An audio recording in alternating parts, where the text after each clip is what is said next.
Muy buenos días, tengan todos, qué gusto poder verlos en esta mañana y juntos poder exaltar a nuestro Señor y qué confianza nos da el Señor a través de su Espíritu y a través de su palabra, que podemos declarar esta verdad de que estaremos en la gloria con nuestro Señor eh, siempre, para siempre con Él.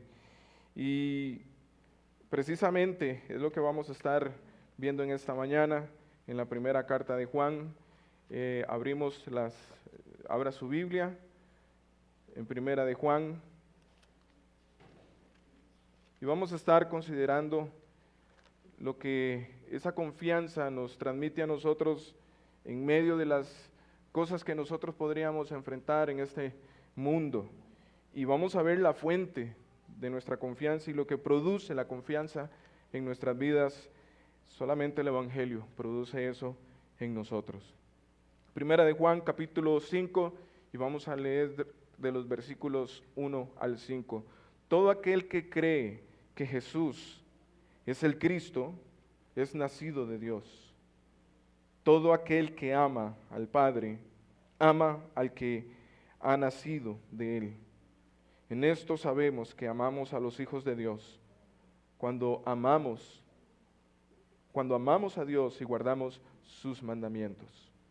Porque este es el amor de Dios, que guardemos sus mandamientos. Y sus mandamientos no son difíciles, porque todo lo que es nacido de Dios vence al mundo.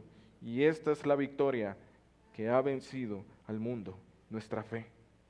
¿Y quién es el que vence al mundo sino el que cree que Jesús es el Hijo de Dios? Vamos a orar. Padre Santo, queremos darte las gracias en esta mañana por permitirnos estar en tu presencia, Señor, reunidos como tu pueblo y poder proclamar estas verdades a través de los cantos, a través de la lectura de tu palabra y poder así, Señor, estimularnos los unos a los otros al amor y a las buenas obras. Poder también, Señor, hablar entre nosotros con cánticos espirituales, himnos, y así también, Señor, mostrar que la palabra de Cristo mora abundantemente en nuestros corazones.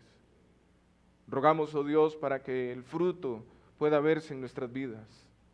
Ahora que también vamos a exponernos a tu palabra mientras es predicada, Señor, rogamos para que sigas estimulando nuestros corazones con el fin de que demos fruto. Rogamos que tú, oh Señor, como el podador de la vid, puedas estimularnos a nosotros y poder así traer fruto que glorifique tu nombre. Usa tu palabra, Señor. Usa tu Santo Espíritu. Y según la necesidad de cada uno de nosotros, Señor, a los que hemos creído en ti por tu gracia, a los que hemos creído en el Evangelio por tu gracia, Señor, que podamos seguir siendo afirmados y podamos arraigarnos en tu palabra. Y aquellos que no han creído en ti, que están muertos en sus delitos y pecados, o que tal vez tienen un conocimiento de ti, pero no tienen temor de ti, Señor. Que tu palabra pueda poner temor en el corazón de ellos. Y ellos puedan venir a ti en arrepentimiento y fe en el Hijo de Dios. Ruego por mí, Señor, para que me asistas con tu Santo Espíritu y que todo lo que se diga sea para edificación de tu pueblo y para salvación del pecador. Oramos en el nombre de Cristo Jesús. Amén. He titulado este sermón Los vencedores de la fe. Y tal vez es un poco extraño un título como estos, porque cuando se habla de victoria, cuando se habla de vencedores, cuando se habla de conquista, puede venir otra idea a nuestra mente. Y ahorita yo voy a mencionar un poquito de eso, que lamentablemente nosotros podríamos vernos cohibidos, amedrentarnos cuando se trata de temas como estos. Pero vamos a ver que la Escritura nos da este título de vencedores. Al pueblo de Dios se le identifica en las Escrituras mediante muchos nombres, entre ellos, y voy a mencionar algunos de los muchos nombres, empezando con creyentes, al pueblo de Dios se les denomina como creyentes, no creyenceros. Una cosa es ser creyencero y otra cosa es ser creyentes. Cristianos, hijos de Dios, hijos de luz, hijos de la promesa, hijos del día, hijos del reino, hermanos, ovejas, santos, piedras vivas, miembros del cuerpo de Cristo, real sacerdocio, sal de la tierra, extranjeros y peregrinos, miembros de la familia de Dios. Y podría seguir yo mencionando más títulos que se le da al pueblo de Dios. Así como un diamante tiene muchos lados, el diamante está formado por muchos lados y esos lados reflejan la belleza y el valor de ese diamante. Así cada uno de estos nombres revela algo del carácter, las bendiciones y privilegios de los creyentes. Y este pasaje al que hemos de considerar en esta mañana, Juan muestra otro de los nombres por el que se les conoce al pueblo de Dios. Y él usa el término vencedores, o incluso podríamos mencionar victoriosos.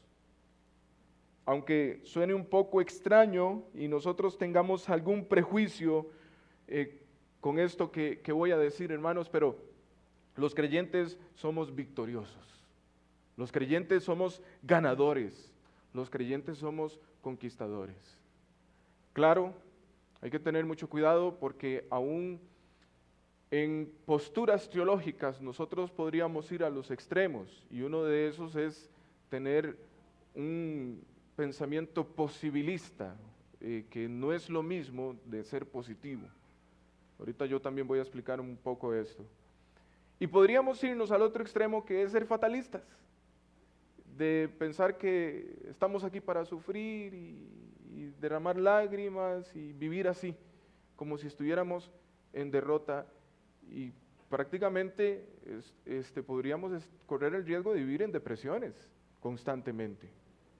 Y es donde nosotros necesitamos también entender la posición que tenemos en Cristo, una de las posiciones que tenemos en Cristo, y es que si estamos con Cristo, somos victoriosos, somos ganadores, somos conquistadores. Y esto no es un mensaje motivacional, no se asusten, ya van a ver por qué no es motivacional. Esto es bíblico, hermanos.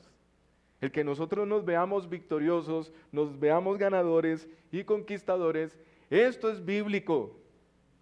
Pues los autores bíblicos usaron esta designación para atribuírsela a los cristianos y aún a nuestro Señor Jesucristo usó ese término para referirse a sus discípulos. Y vamos a ver. En primer lugar, nosotros podemos ver este término usado por el apóstol Juan, quien es el autor de esta carta, y él usa reiteradamente este término. De las 28 apariciones en el Nuevo Testamento, 24 están en los escritos de Juan. En esta porción que nosotros hemos de considerar en esta mañana, aparece 2 veces en el versículo 4 y una en el versículo 5. Vea lo que dice el versículo 4. Dice, porque todo lo que es nacido de Dios vence al mundo. Y esta es la victoria que ha vencido al mundo, nuestra fe. Noten que la palabra vencedor aparece 2 veces y en el versículo 5, ¿y quién es el que vence al mundo? Y ahí aparece una vez. Cristo también usó esta palabra en Juan 16:33 para hablar sobre la victoria sobre el sistema mundial satánico. Y Pablo también hizo uso de esta palabra en Romanos 8:37 y en Primera a los Corintios 15:57. Entonces, empezando por ahí, vemos que este término es bíblico. Y no debe haber ningún temor en que nosotros usemos este término. Y no solamente que lo usemos, sino que nos veamos así. Este término También cabe aclarar esto, hermanos, este término no fue inventado por los autores bíblicos, como muchas de las palabras que están en la Escritura, no fueron inventados por los autores bíblicos, ni siquiera por nuestro Señor Jesucristo. El término en griego de la palabra vencedor es nikao y significa conquistar, obtener la victoria o derrotar.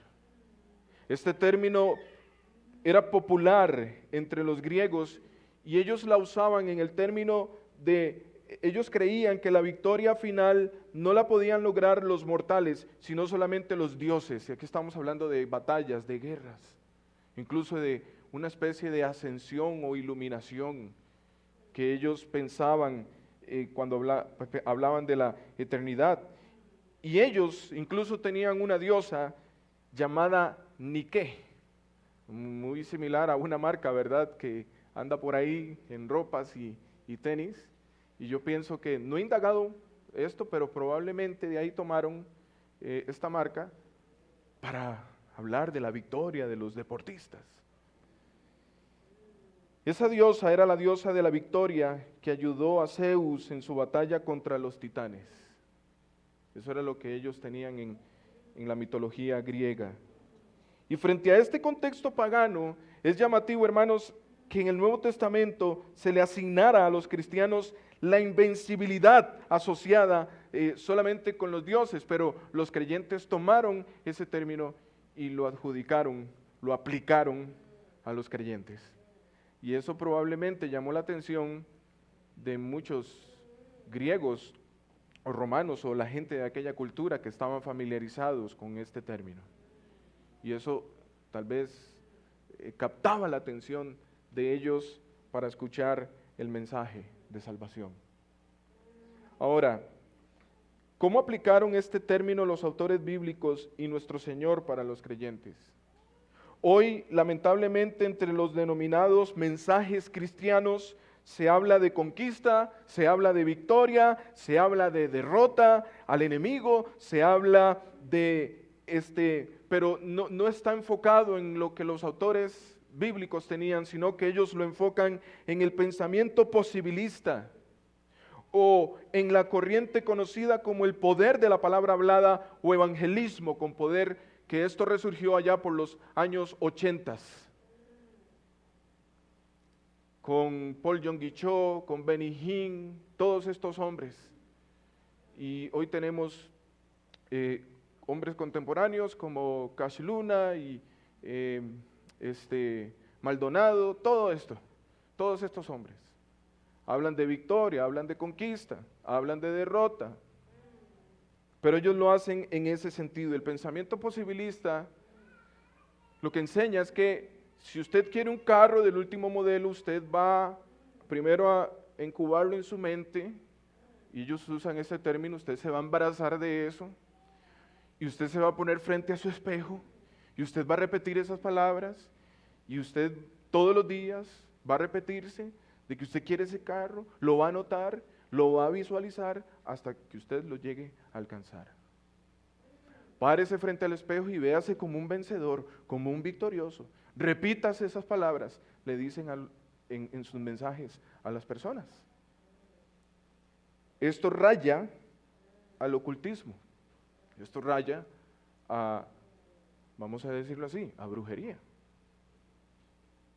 Pero cuando la Escritura y los autores bíblicos hicieron uso de esta palabra, y cuando nosotros consideramos el uso que le dieron los autores bíblicos y aplicaron esta palabra a los creyentes, nosotros vemos que no tiene nada que ver con lo que se oye y se practica en estos círculos.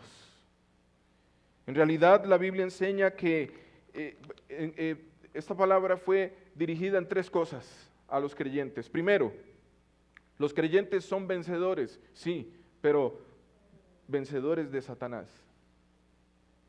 A principios de esta epístola, Juan escribió que los jóvenes espirituales vencieron al diablo por medio del poder de la palabra, y no de la palabra hablada del hombre, sino de Dios. En la visión, y usted puede constatar esto en el capítulo 2, versículos 3 y 14. Ahí Juan le dice a los jóvenes, ustedes vencieron al diablo, a Satanás, por el poder de la palabra de Dios. En la visión que Juan tuvo del futuro, los santos de la tribulación, dice Juan, describe ahí en el libro de Apocalipsis, que ellos han vencido. Capítulo 12, versículo 11 dice, han vencido, ¿a quién? A Satanás, por medio de la sangre del Cordero. Noten que ahí no hay ningún poder de la palabra hablada, lo que usted confiese, sino por medio de la sangre del Cordero y de la palabra del testimonio de ellos, y menospreciaron sus vidas hasta la muerte. Ahí no hay nada de confiese con su boca, declare, desate, nada de esto. Son personas que han confiado en lo que Cristo hizo. Los creyentes no solo han vencido a Satanás, sino que también han vencido a sus siervos, a los siervos. ¿De quién estamos hablando aquí? ¿Recuerdan en el capítulo 4? Los espíritus. No todo espíritu es de Dios. Estamos hablando aquí de los falsos maestros. A veces, hermanos, no sé si a usted le pasa, yo sé que a los pastores nos pasa, cuando vemos que los falsos maestros empiezan a ganar adeptos. Esta semana salió un falso maestro, un humorista, más que predicador, es un humorista, diciendo, llegamos a tantos likes. Y uno ve las páginas de la iglesia y los que predican sana doctrina, ni a los tobillos estamos llegándole a esos likes que alcanzan estos hombres. El montón de personas que los siguen.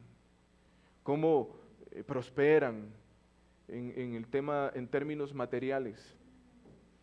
Y pasa lo que le pasó al salmista. ¿Por qué los malos prosperan? ¿Por qué? Pero cuando uno ve la escritura y uno dice, bueno, pero ¿qué me pasa? ¿Qué me pasa?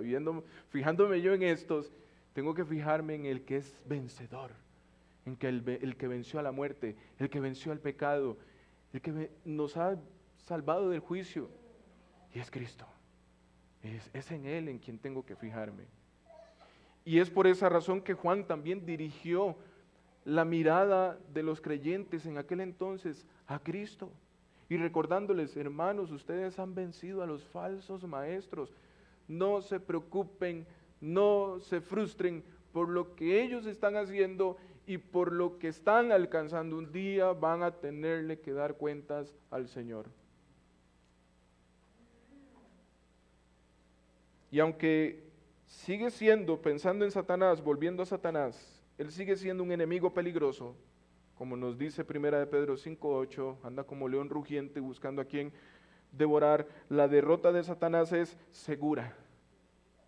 Pablo escribió en Romanos 16:20, leo para ustedes, y el Dios de paz aplastará en breve a Satanás bajo vuestros pies. Noten, no somos nosotros.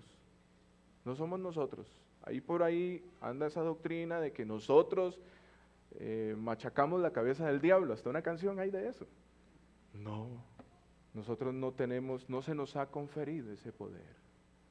Judas dice que este tipo de personas son atrevidos, contumaces, que hablan lo que no entienden, metiéndose con seres más poderosos que ellos. Y tenemos un ejemplo en el libro de los Hechos, donde andaban unos ciertos fulanos haciendo exorcismos, aún en el nombre de Jesús, y los demonios dijeron, ustedes no quiénes son, no sabemos quiénes son, a Pablo lo conocemos, a ustedes no. Y esos demonios los golpearon y los dejaron casi desnudos, salieron golpeados. Y eso es lo que pasa con este tipo de personas, de falsos maestros, y dirigiendo un montón de personas a meterse en terrenos, por así decirlo, peligrosos, donde pueden terminar enredados en muchos engaños, en muchas cosas que los alejan más del Señor. El único que tiene poder para destruir a Satanás es Dios. Y Dios no nos ha mandado a hacer eso. Satanás, mientras tanto, nosotros como creyentes, ¿qué es lo que vamos a hacer? Bueno, nosotros podemos triunfar sobre Satanás, ¿cómo? ¿Cómo? no se nos está mandando a meternos en terrenos peligrosos, sino a cuidarnos de las estratagemas diabólicas, negándonos a darle una oportunidad de sacar ventaja de nosotros. Eso es lo que nosotros estamos llamados a hacer, someternos a Dios, resistir al diablo y Él huirá de nosotros, dice la Escritura. Ponernos la armadura que el Señor nos ha dado, que vemos en Efesios capítulo 6. Eso es lo que nosotros tenemos que ponernos, la armadura que el Señor nos ha dado, poniéndonos toda la armadura del Señor. En segundo lugar, ¿a quién hemos vencido? Hemos vencido a la muerte. En la conclusión del capítulo sobre la resurrección, Pablo escribió en 1 Corintios 15, 54 al 57, pero cuando esto corruptible, hablando de este cuerpo, se haya vestido de incorrupción, y esto mortal se haya vestido de inmortalidad, está hablando aquí de la transformación de este cuerpo, dice, entonces se cumplirá la palabra que está escrita, devorada ha sido la muerte en victoria. ¿Dónde está, oh muerte, tu victoria? ¿Dónde, oh sepulcro, tu aguijón? El aguijón de la muerte es el pecado, y el poder del pecado es la ley, pero a Dios gracias, que nos da la victoria por medio de nuestro Señor Jesucristo. ¿Qué está haciendo Pablo aquí? Pablo se está burlando de la muerte, comparándola con una abeja a la que se le ha quitado el aguijón, el pecado y su merecido castigo. A la luz de esto, entonces, hermanos, Dios concede a los creyentes victoria sobre la muerte a través de Cristo. No a través de la palabra que nosotros confesemos, no, a través de Cristo. Y en tercer lugar, hemos vencido otra cosa. Hemos vencido al mundo. Recuerden que el mundo, hermanos, al que se refiere la Escritura, no se refiere específicamente Juan, no se refiere a la creación como tal, sino al sistema espiritual de maldad que es hostil a Dios y está gobernado por Satanás. Sus ciudadanos están dominados por ambición carnal, por orgullo, por codicia, por egoísmo, por placer, todo lo cual constituye, como dice 1 Juan 2:16, la pasión de la carne, la pasión de los ojos y la arrogancia de la vida. Y cuando nosotros decimos que hemos vencido a eso, es que eso ya no tiene poder sobre nosotros. Ya nosotros no debemos distinguirnos por ser orgullosos, no debemos distinguirnos por ser carnales, por la codicia, por el egoísmo, por el placer. Todo eso se acabó en nuestras vidas. Todo eso se acabó, no domina sobre nuestras vidas. Ahora tenemos el poder para decirle no a estas cosas. Ahora, a través de nuestra relación con el Señor Jesucristo, los creyentes ya no formamos parte de este sistema mundano, igual que nuestro Señor tampoco forma parte de él. Según Colosenses 1:13, Dios nos libró del dominio de las tinieblas y nos trasladó al reino de su Hijo amado, y como resultado, nuestra ciudadanía está en los cielos. Y a pesar, hermanos, de que aún nosotros vivimos en el mundo, nosotros no tenemos ninguna relación continua con este mundo. Somos extranjeros y peregrinos. Nuestra nueva naturaleza, junto con el apremio del Espíritu Santo, nos alejan del mundo y nos llevan más y más hacia Dios.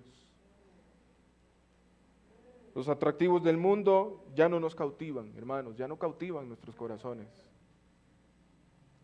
Nosotros ya no amamos lo que este mundo tiene que ofrecernos. ¿Recuerdan cuando, bueno, digo yo recuerdan, si usted ha leído El progreso del peregrino, en el peregrinaje cristiano entró en una ciudad que se llamaba Ciudad de Vanidad. Y ahí le dieron la bienvenida y ofrecieron un montón de cosas, placeres, lujos, deleites, todo lo que quisiera, podía tenerlo ahí en Ciudad de Vanidad. Y Cristiano, acompañado de Fiel, dijeron no queremos nada de eso. Y aquellos se ofendieron y llevaron a juicio a Cristiano y a Fiel. Al final de cuentas, Fiel murió por ser fiel al Señor. Y así estamos nosotros. En este peregrinaje pasamos sobre Ciudad de Vanidad. Pasamos por los comercios, vemos lo que ofrecen en los anuncios, en la televisión, y tenemos esas presiones. Mire lo que el mundo le ofrece, mire las comodidades, mire los lujos, mire los placeres. Y nosotros decimos no, constantemente no, porque nuestra mirada no está aquí, está en esa ciudadanía celestial. Esto es muy distinto, hermanos, a lo que enseña hoy en día el neopentecostalismo, cuando se refiere a la victoria del cristiano, que asocia todo, el tema de la victoria, del vencedor, de la conquista, lo asocia todo a la pasión de la carne, la pasión de los ojos y la arrogancia de la vida, porque están llevando a la gente a eso. Usted se merece ese carro de último modelo.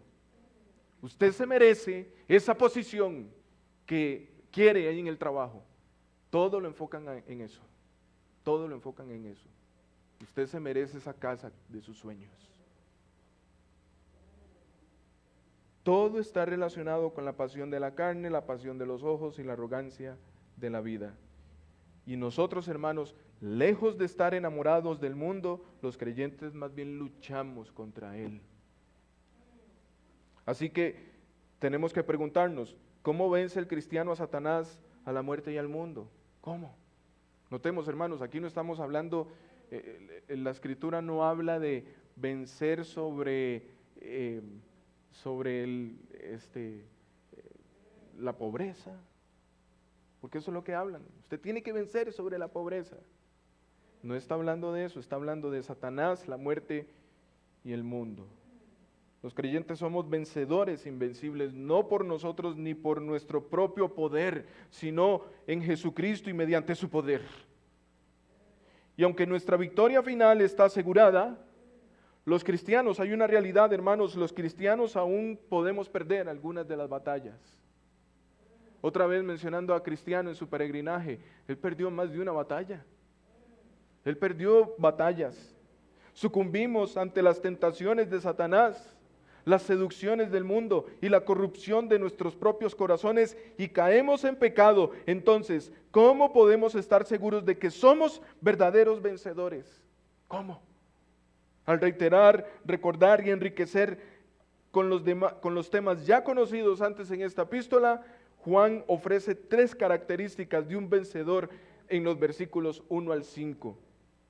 Primero, él nos muestra que un cristiano es vencedor por medio de la fe en la verdad. En segundo lugar, por amor, es vencedor amando a Dios y a los demás. Y también, en tercer lugar, obedeciendo a la palabra. Y en primer lugar, nos dice Juan en el versículo 1 y 4 y 5, que el cristiano es vencedor teniendo fe en la verdad. Todo aquel que cree que Jesús es el Cristo es nacido de Dios. Versículos 4 y 5, porque todo lo que es nacido de Dios vence al mundo, y esta es la victoria que ha vencido al mundo, nuestra fe. ¿Y quién es el que vence al mundo? Sino el que cree que Jesús es el Hijo de Dios. Y aquí estamos hablando de la verdad. ¿Qué es la verdad?, preguntó Poncio Pilato. Y Jesús dijo, yo soy el camino, la verdad y la vida. Jesús es la verdad. Entonces, el creyente es victorioso cuando tiene fe, confianza en la verdad, confianza en Cristo. La característica fundamental de un vencedor es que cree que Jesús es el Cristo. Esta breve declaración es poderosa. ¿Por qué? Porque nos da la victoria y sugiere que todo es cierto respecto a Cristo, que Jesús es el Hijo de Dios, que Él es la segunda persona de la Trinidad, quien vino a la tierra para morir y resucitar a fin de lograr la salvación de los pecadores. Solo aquel que cree en la verdad acerca de Jesús es nacido de Dios. Literalmente lo que quiere decir esto es que de Dios ha sido engendrado. Y entonces vence al mundo. Todo aquel que es nacido de Dios es un vencedor y solamente los que creen en Jesucristo son nacidos de Dios. Juan explicó a principios de esta epístola que quienes de modo permanente se apartan de la fe nunca fueron redimidos por primera instancia. Esto quiere decir que un vencedor persevera en la verdad, permanece ahí. Juan lo dijo ahí en primera de Juan 2:19, ellos salieron de nosotros, pero en realidad no eran de nosotros. Porque si hubieran sido de nosotros, habrían permanecido con nosotros. Pero salieron a fin de que se manifestara que no todos son de nosotros. Hermanos, la fe que profesaron tener estas personas que dijeron ser creyentes y ahora no se ve eso en sus vidas, es que esto demuestra que nunca fueron salvos. La fe que salva, hermanos, no es simple conocimiento intelectual de los hechos del Evangelio, sino que implica un compromiso sincero y permanente con Jesús como Señor, Salvador, Mesías y Dios encarnado. Un compromiso. ¿Quién es el que vence al mundo sino el que cree que Jesús es el Hijo de Dios? Dice Juan. Los cristianos, hermanos, somos vencedores victoriosos desde el momento de la salvación, cuando experimentamos una fe que nunca dejará de acoger el Evangelio. Cada día vamos a aferrarnos más y más al Evangelio. Podemos experimentar momentos de duda, podemos incluso clamar igual que David, como dijo en el Salmo 13:1, ¿hasta cuándo, Señor, me olvidarás para siempre? ¿Hasta cuándo esconderás tu rostro de mí? Podemos tener estas experiencias. Pero la verdadera fe, hermanos, que salva nunca se apaga. Porque quienes la poseen han triunfado en Cristo sobre todo enemigo. La grande nube de testigos que nos muestra Hebreos 11, conocidos también como los héroes de la fe, atestiguan que la fe verdadera resiste toda prueba y emerge victoriosa sobre todas ellas. Otro ejemplo que tenemos en las Escrituras en el Antiguo Pacto con Job. Job expresó el triunfo de la fe cuando clamó en medio de sus sufrimientos. No lo vemos a él ahí declarando y reprendiendo a Satanás, sino descansando en el Señor, diciendo, el Señor dio, el Señor quitó, en todo sea Dios glorificado. Pero estos atrevidos contumaces llevan a la gente a decir, reprenda a Satanás, usted está así porque seguramente Satanás está ahí atacándolo, repréndalo. Cuando ni siquiera el arcángel Miguel se atrevió a proferir juicios de maldición contra Satanás, sino que dijo, el Señor te reprenda. Job dijo, aunque él me mate, en él esperaré. ¿Qué diferencia, hermanos? ¿Qué diferencia? En segundo lugar, lo que lleva al creyente a ser vencedor es amor por Dios y por los demás. Versículo 1, dice, todo aquel que ama al Padre, ama al que ha nacido de él. La segunda parte. Esto es una evidencia, hermanos, de que usted es un vencedor. Si usted ama a Dios y ama a sus hermanos, usted es un vencedor sobre la muerte, sobre Satanás, sobre el pecado. La segunda característica es otra vez de tipo moral. Un vencedor ama tanto al Padre que lo engendró como al Hijo que ha sido engendrado por él. El nuevo nacimiento lleva a las personas no solo a una relación de fe con Dios, sino también a una relación de amor con Él y con sus hijos. Aquí se cae ese argumento que muchos han dicho, mi relación es personal con Dios, yo no tengo que ver nada con otras personas. Hermanos, creyentes tienen pensamientos, y yo esperaría que miembros de esta iglesia no fuera así, pero probablemente sí. que piensan que no es necesario congregarse, que no es necesario pertenecer a una iglesia, cuando la Biblia nos enseña que si yo amo a Dios, amo a la iglesia, amo a los hermanos, amo a mis hermanos. Si amo a Dios. ¿Por qué? Porque ellos son hijos de Él. Y Cristo murió por un pueblo. Cristo murió por la iglesia. Cristo murió por ellos. Así que esa es la característica de un creyente. Ama a Dios, pero también ama a sus hermanos. Tiene una relación con Dios y tiene una relación con los hijos de Dios. Juan ha enfatizado ese principio a lo largo de la epístola. Si tenemos comunión con Él, tenemos comunión los unos con los otros.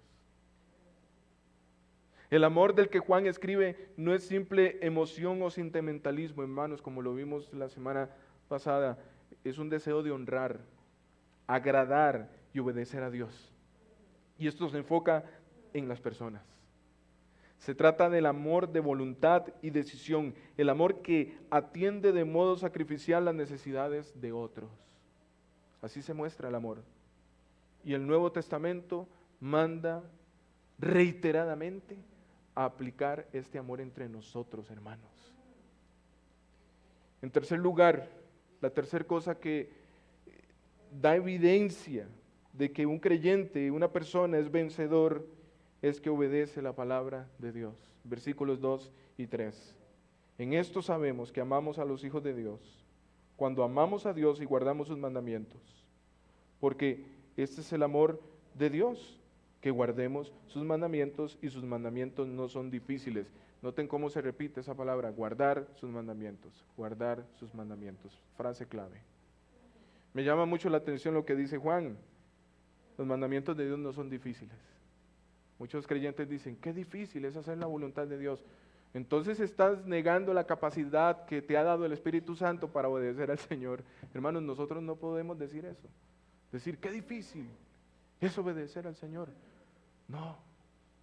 Juan dice, no, hermanos, no es difícil. Hay lucha, pero nos es fácil. Nos es fácil congregarnos. Hay gente que dice, qué difícil se me hace congregarme. Están negando entonces la capacidad que el Espíritu Santo te da y el deseo que Él pone en nosotros. Yo no creo que el Espíritu Santo ponga otra cosa contraria a su voluntad. Él quiere que leamos su palabra, Él quiere que nos congreguemos, Él quiere que caminemos en santificación. No es difícil, Él nos capacita. Y entonces, la prueba de la fe genuina, hermanos, es la obediencia constante y afectuosa. Y noten esto, hermanos, constante y afectuosa. Y esta se manifiesta cuando nosotros amamos a Dios y guardamos sus mandamientos. La verdadera fe salvadora produce amor, lo cual resulta en obediencia. No es que nosotros obedecemos para ser amados. No, hermanos, esto sería moralismo, salvación por obras. Es que como nosotros hemos sido amados por Dios, como resultado, ¿qué es lo que vamos a hacer? Queremos obedecer al Señor por su amor a nosotros. Aquellos que creen que Dios es aquel que la Biblia revela, entonces nuestra respuesta va a ser amor a Él, alabanza y adoración, puesto que Él es el objeto supremo de los afectos de los creyentes, entonces nosotros anhelamos obedecerle. La palabra que Juan usa, guardamos, se traduce de una forma del tiempo presente que tiene connotación de conseguir, llevar a cabo o practicar. Eso es lo que significa. Y el tiempo presente indica que la obediencia de los creyentes debe ser continua, no solamente cuando estamos viviendo los mejores tiempos del cristianismo. Es continua la obediencia, siempre.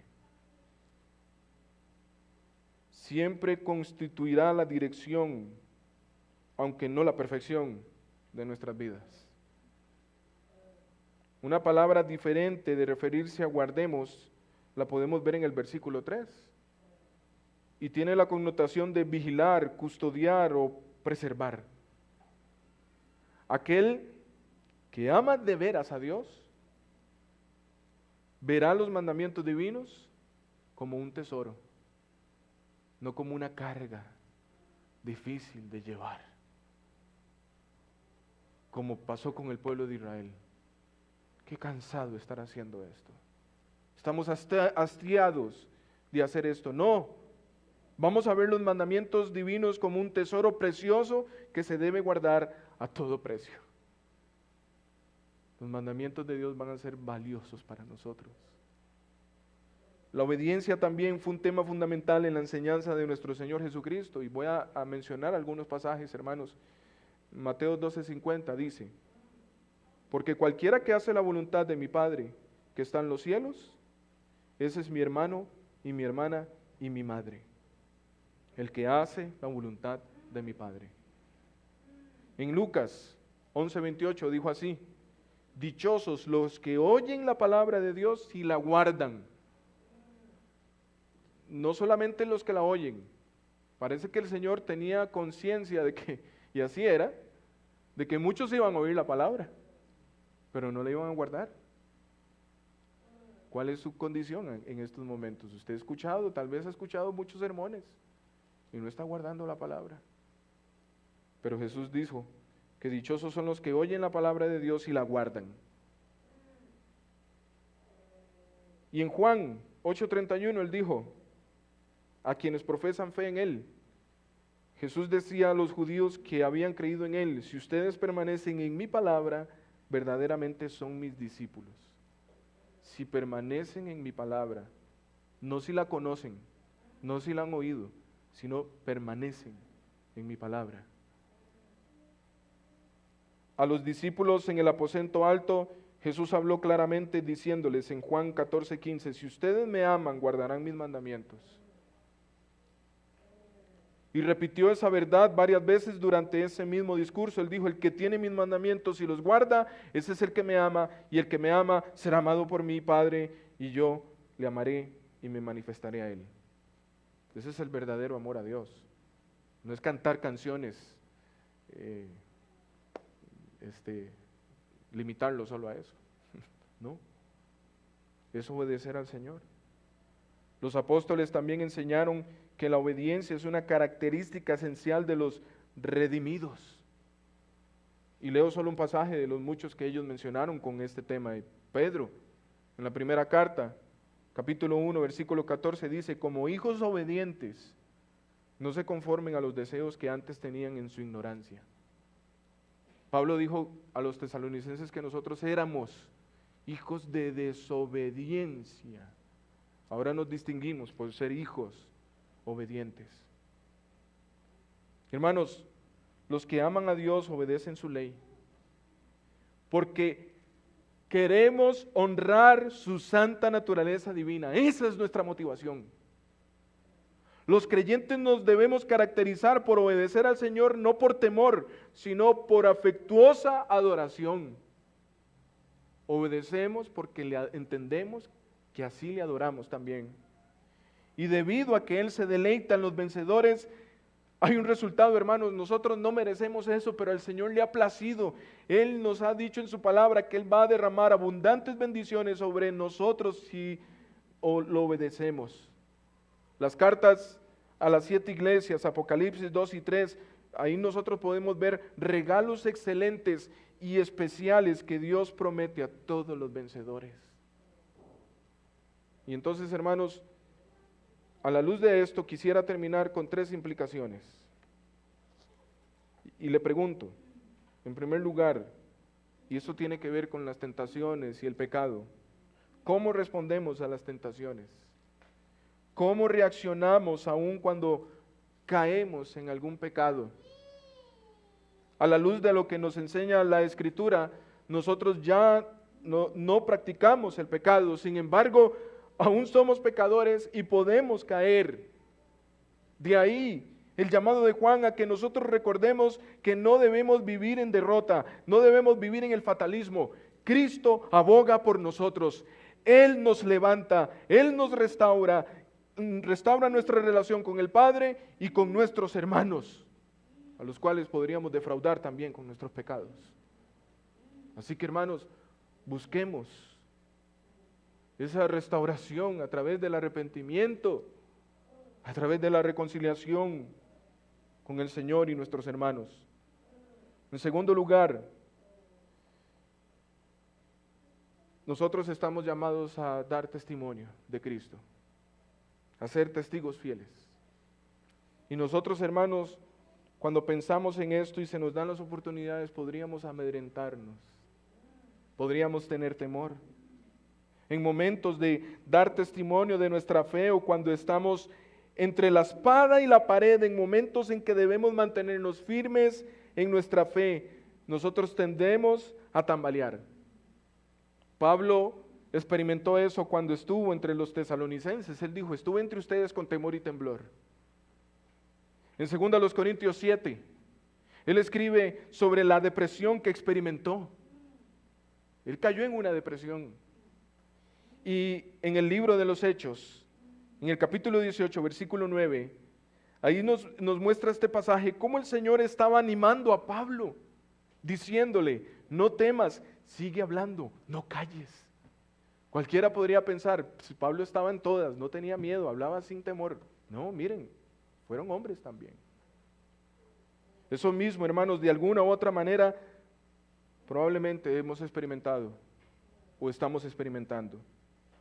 Y es ahí, hermanos, donde nosotros debemos recordar que el Señor nos da la victoria y la valentía para seguir proclamando su palabra y mantenernos firmes en nuestras convicciones. Esta semana se dio la oportunidad, estuvimos un grupo de hermanos acompañando a nuestra hermana Patricia y eso se vio como una oportunidad para mostrar el amor en hechos, pero también yo decía, Señor, dando la oportunidad para hablar el Evangelio. Y les soy franco, hermanos, cada vez que sucede algo así, si fuera un hermano en la fe es más fácil, pero cuando es una persona, y hay personas que no son de la iglesia, las piernas tiemblan, hermanos. Hay temor, hay temblor. Y es bueno que experimentemos esto. ¿Para qué? Para que descansemos en el poder del Señor y su fuerza. Y Él las da. Y eso nos da confianza, entonces, para hablar con denuedo el Evangelio. Y también quisiera aplicar esto, hermanos, a algo más práctico, con esto que hemos visto. Y esto tiene que ver ya más personal con nosotros. ¿Cómo respondemos ante las circunstancias que pasan en nuestras vidas? ¿Cómo respondemos, cómo estamos actuando en la condición en la que nosotros nos encontramos? Ya sea una enfermedad, ya sea una crisis que estemos pasando, ya sea algo que tengamos ahí de nacimiento, ¿cómo estamos respondiendo a esto? Aún en estas cosas, hermanos, nosotros podemos experimentar la victoria. Sabemos por las promesas de nuestro Señor que en su regreso nosotros vamos a tener un cuerpo glorificado. ¿Y qué es tener un cuerpo glorificado? Bueno, la Biblia nos enseña que ese cuerpo va a ser perfecto. Es decir, va a estar libre de dolor, va a estar libre de enfermedad, va a estar libre de preocupaciones, va a estar libre de aflicciones y libre del pecado. Y eso lo tenemos asegurado, los que hemos creído en Cristo. Y yo quisiera compartir algo con ustedes. No lo hemos hecho, mi familia y yo no lo hemos hecho, no he hablado tampoco con Carolina, pero lo veo oportuno decirlo ahora. Con algunos lo hemos compartido. Nosotros, bueno, ustedes saben, tenemos aquí a nuestra cuñada, a mi cuñada, a la hermana de mi esposa, en esta condición en la que está, a veces no es fácil. Tenemos un hijo que nosotros percibimos que él está en una condición y en lo que nosotros hemos averiguado, eso es de nacimiento, no es ninguna enfermedad. Y estamos lidiando con eso, por decirlo así. ¿Por qué lidiando? Porque a veces no es fácil, hermanos. A veces hay frustración, a veces hay cansancio, a veces hay enojo. Y ahí es donde nosotros tenemos que recordar, Señor, el Evangelio. El Evangelio. Esto nos da las fuerzas, esto nos da la energía, esto nos da paz y sabiduría para saber cómo tratar en situaciones como estas. Y es ahí, hermanos, donde nosotros descansamos en el Señor. Sea lo que sea que estemos pasando, como iglesia, como individuos, recordemos, somos vencedores. Y todo lo que pasa en nuestra vida es para nuestro bien, coopera para nuestro bien y glorificación del nombre del Señor. Padre Santo, gracias por lo que nos hablas una vez más en esta semana. Gracias por lo que hemos podido avanzar en esta carta, Señor. Y Padre Santo, queremos darte la gloria, la honra, porque además de nosotros recibir mensajes de advertencia, de amonestación, también, Señor, vemos que en tu palabra hay mensajes de ánimo. Y Señor, te agradecemos por eso. Queremos pedir también, Señor, a la luz de lo que hemos escuchado, que nos des convicción en esto, Señor, de que somos vencedores, somos victoriosos. Hemos vencido el pecado, hemos vencido a Satanás, hemos vencido este mundo. Recibimos presiones, Señor, constantes de Satanás, de este mundo. También, Señor, del pecado. Y muchas veces tambaleamos, Señor. Y sí, también muchas veces fallamos. Pero como dijo el apóstol Pablo, gracias sean dadas a Cristo. O gracias a ti por Jesucristo, quien nos da la victoria en cualquiera que sea la circunstancia, la situación, la condición en la que nos encontremos. Ruego, Señor, por mis hermanos que están lidiando con alguna tentación, con algún pecado, para que ellos puedan descansar en el Evangelio y experimentar la victoria sobre el pecado. Ruego por mis hermanos que tal vez tienen temor a permanecer firmes en sus convicciones y a dar testimonio de Cristo, para que ellos puedan descansar en el Evangelio y en Cristo y en el poder de su fuerza, Señor. Y que tengan valentía para proclamar el Evangelio, denunciar la mentira y permanecer firmes en las convicciones bíblicas. Y ruego, Señor, por aquellos que tal vez están en una condición, una situación física que los debilita, que los desanima, crisis que pasan, Señor, y tienden a bajar los brazos. Muéstrales, Señor, a través del Evangelio, que esto no va a ser así siempre. Que en medio de la debilidad, tú te perfeccionas en nosotros. Que esto nos debe llevar, Señor, a descansar en ti. Y recordar, Señor, el plan redentor que estamos esperando. Esa redención perfecta que esperamos. Y que esto los anime, Señor, a seguir adelante. Gracias, buen Dios, por tu palabra, porque es viva, es eficaz y ha penetrado hasta lo más profundo de nuestro ser. Oramos en el nombre de Cristo Jesús. Amén.